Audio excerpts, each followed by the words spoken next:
Чикагода кыргыз үй бүлө өлтүрүлдү. Американын Иллинойс штатында кыргызстандык үй бүлөнү өлтүрүп кетишти. Азамат Доорунбеков, аялы Бермет Анварбекова жана алардын 5 жашар уулу Аминдин сөөгү Чикаго шаарына жакын Орара штатында табылган. Маркум аялдын таанышы, журналист Гүлайым Мурзаева каргаша 2 ай мурда жүз бергенин, бирок андан эч ким кабардар болбогонун жазды. Анварбекова социалдык тармактарга акыркы ирет 2024-жылдын 19-декабрында билдирүү жазган экен. Үрөй учурган бул кылмышка эмне түрткү болду, ким эмне себептен өлтүргөнү азырынча белгисиз. Жергиликтүү полиция иш иликтей баштады. Чикагодагы кыргыз биримдигинин жетекчиси Умар Жусупбековдун айтымында, үчөөнүн сөөгү 3 жерден табылган.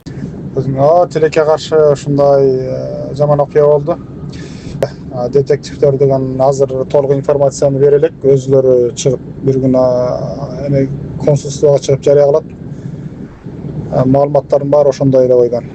Америкадагы кыргызстандыктардын жардамы менен маркумдардын сөөгүн мекенге жөнөтүү үчүн акча топтолууда. Уулу өзгөчө бала болчу, бирок анын мээримдүү ата-энеси үчүн бул тоскоолдук болгон эмес. Алар аны жакшы көрүп чоңойтушкан, ага жанынын, жүрөгүнүн бир бөлүгүн кошо өстүрүп жаткан кези болчу. Бермет өмүр бою максатка умтулган, эмгекчил, чындап боорукер адам болгон. Жардам тууралуу укса, ар дайым өз салымын кошконго аракет жумшачу. Азыр анын жакындары жардамга муктаж. Ал 47 жашта болчу. Азамат бизге атадай, биз үчүн бекем таяныч, сыймык болгон ак көңүл адам эле. Ал 45 жашта болчу. Аминчик бейгүнөө, көптөн күткөн ата-энесинин бактысы эле. 5 жашта болчу. Алардын элеси биздин жүрөгүбүздө түбөлүккө сакталат деп жазылат каражат топтоо үчүн ачылган демилгеде. Үй бүлө Америкага 2012-жылы барып, жүк ташуу бизнесин жүргүзчү. Анварбекованын инстаграмында ал Умар Транс-Трак компаниясынын ээси катары көрсөтүлгөн. Берметтин 200 миңден ашык катталуучусу бар. Инстаграм аккаунтунан Кыргызстанга утур-утур келип, кайрымдуулук кылып турушканын, бизнес форумдарга катышканын көрүүгө болот. Ошондой эле маркум белгилүү кыргызстандык мушкер Валентина Шевченко менен достук мамиледе болгонун көрүүгө болот. Андан сырткары Анварбекова өзүн Курт Сафир аттуу түркиялык курулуш компаниясынын расмий өкүлү катары көрсөткөн. Чикаго шаары кыргызстандык мигранттар эң көп турукташкан Американын шаары. Расмий эле маалыматка ылайык, Чикаго жана анын айланасында 40 миңден ашуун кыргызстандык бар.